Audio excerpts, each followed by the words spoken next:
Sri Lanka match खत्म होने से पहले ही जीत के जश्न में मगरूर था। स्टेडियम में बैठे लंकाई दर्शकों के चेहरे की खुशी बेफिक्र थी, क्योंकि अंतिम ओवर में इंडिया को जीत के लिए 15 रन की जरूरत थी, वो भी अंतिम विकेट के साथ। लेकिन श्रीलंकाई खिलाड़ी, श्रीलंकाई दर्शक ये भूल गए थे कि क्रीज पर महेंद्र सिंह धोनी जैसा खतरनाक फिनिशर अभी खड़ा हुआ है। दोस्तों, अगर मैच की बात करें तो सन 2013 वेस्टइंडीज में ट्राई नेशन सीरीज हुई, जिसमें इंडिया, श्रीलंका और वेस्टइंडीज ने भाग लिया। एक तरफ से इंडिया सभी मैचों को जीतते हुए फाइनल में पहुंची, तो वहीं दूसरी तरफ फाइनल की टीम रही श्रीलंका। 11 जुलाई को पोर्ट ऑफ स्पेन में ये फाइनल मुकाबला खेला गया। कप्तान महेंद्र सिंह धोनी ने टॉस जीतकर पहले फील्डिंग करने का फैसला किया। एक तरफ भारतीय टीम जो युवा चेहरों से लबालब थी, तो वहीं दूसरी तरफ अनुभव के धनी महिला जयवर्धने, कुमार संगकारा और मलिंगा जैसे खिलाड़ी श्रीलंका के पास थे। श्रीलंका की धीमी परंतु एक सही शुरुआत पहले ही ओवर में भुवनेश्वर को चौके के साथ श्रीलंका ने अपना खाता खोला था। हालांकि उपल थुरंगा 11 रन बनाकर, तो वहीं महिला जयवर्धने 22 रन बनाकर आउट हो गए। श्रीलंका 13.1 ओवरों में 49 रन पर अपने 2 बड़े विकेट खो चुका था। लेकिन उसके बाद कुमार संगकारा व लहरू थिरमने के बीच एक बड़ी पार्टनरशिप हुई, जो 13 ओवरों से लेकर 38 ओवरों तक चली, जिसमें श्रीलंका 171 रन तक पहुंच गया था। परंतु पहले थिरमने 40 रन बनाकर और फिर कुमार संगकारा 71 रन बनाकर बारी बारी से आउट हो गए। और उसके बाद तो भारतीय बॉलरों ने श्रीलंका के ऊपर चढ़कर बॉलिंग की। रविंद्र जडेजा के अंतिम 4 विकेटों के साथ, जिसमें चंदीमल, रंगना हैरत, मलिंगा और लक्ष्मण के चलते भारत ने श्रीलंका को 201 रन पर ढेर कर लिया। जहां एक समय पर श्रीलंका 270 से 300 के बीच नजर आ रही थी, वहां वो लंका केवल 200 रन पर सिमट गई। भारत की बैटिंग के सामने ये लक्ष्य मानो समुद्र के सामने जैसे किसी कुएं की बात हो रही हो। रोहित शर्मा और शिखर धवन ओपनिंग के लिए उतरे। दोनों ही बल्लेबाजों ने बेहद ही धीमी शुरुआत इंडिया को दिलाई। इंडिया की तरफ से पहला चौका तीसरे ओवर में शिखर धवन ने लगाया। फिर भारत की तरफ से इस पारी का दूसरा चौका 7वें ओवर में लगा और भारत 8 ओवरों तक आते आते मात्र 23 रन पर था। परंतु अच्छी बात यह थी कि अभी भारत का कोई विकेट नहीं गिरा था। परंतु 9वें ओवर में उछाल लेती हुई गेंद पर शिखर धवन 16 रन बनाकर संगकारा के हाथों कैच आउट हो गए और फिर रोहित का साथ देने आए विराट कोहली। लेकिन अगले ही ओवर में फिर से एरंगा ने विराट कोहली को भी 2 रन पर कैच आउट कराकर चलता कर दिया। 13 ओवर जा चुके थे, भारत का स्कोर मात्र 29 रन, वो भी 2 विकेटों के नुकसान पर। पूरी तरह से मैच फंस चुका था और अब आया पारी का 14वां ओवर। बॉल थी मलिंगा के हाथों में और क्रीज पर थे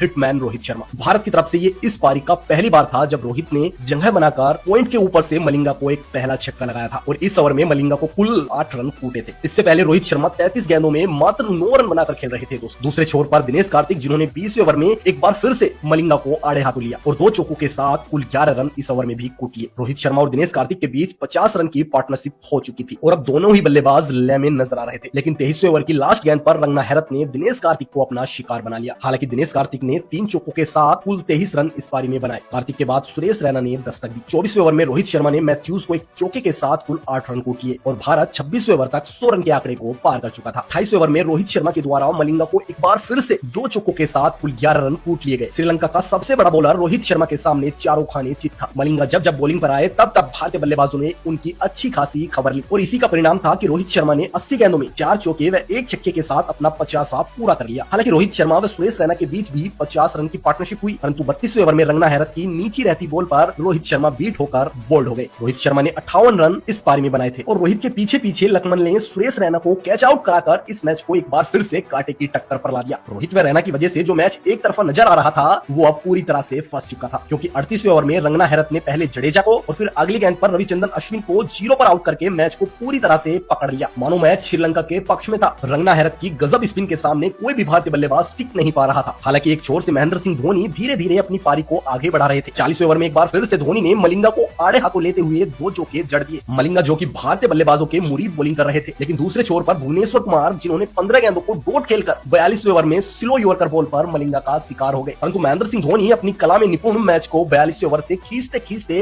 इस मैच को 50वें ओवर तक ले गए। जब भुवनेश्वर कुमार आउट हुए तब भारत को 50 गेंदों में 35 रन की जरूरत थी, परंतु जब तक मैच 50वें ओवर तक पहुंचा तब भारत को अंतिम ओवर में यानी 6 गेंदों में 15 रन की जरूरत थी, जबकि भारत ने अपना 9वां विकेट 47वें ओवर में विनय कुमार के रूप में खो दिया था। धोनी ईशांत शर्मा के साथ विकेट को बचाते बचाते मैच को 50वें ओवर तक ले गए और अब आया इस पारी का 50वां ओवर, जो कि श्रीलंका के सबसे बेहतरीन बॉलर औरंगा के हाथों में था, जिसने विराट कोहली व शिखर धवन का विकेट चटकाया था। स्ट्राइक पर थे महेंद्र सिंह धोनी। पहली गेंद डॉट खेलकर धोनी ने दूसरी बॉल को एक बड़े छक्के के लिए बॉल को स्टेडियम में दर्शकों के पास भेज दिया, जिसके बाद सभी दर्शक खुशी में झूम उठे। सभी दर्शकों ने तालियां बजाई और हम विनती करते हैं कि आप अंगूठा दबाकर इस वीडियो को लाइक करेंगे दोस्तों। धोनी ने अपने इस छक्के से इस मैच में जान डाल दी थी और अगली गेंद पर धोनी ने एक चौका और जड़ दिया, जिसके बाद तो पूरा स्टेडियम धोनी के लिए खड़ा हो गया दोस्तों। जिन दर्शकों ने मैच की स्थिति को देखते हुए अपने अपने टीवी को बंद कर दिया था, जब उन्होंने सुबह उठकर अखबार देखा तो उनकी आंखें खुली की खुली रह गई, क्योंकि धोनी ने लगातार अगली गेंद पर एक फ्लैट छक्का जड़ते हुए 2 गेंद शेष रहते हुए इस मैच को श्रीलंका के जबड़े से छीन लिया था। धोनी ने इस मैच में 3 स्टंपिंग की और साथ साथ 52 गेंदों में 45 144 रन की नाबाद पारी खेली, जिसमें उन्होंने 5 चौके व 2 बड़े बड़े छक्के लगाए थे। दोस्तों पूरा स्टेडियम धोनी का फिनिशिंग रूप देख अचंभित था।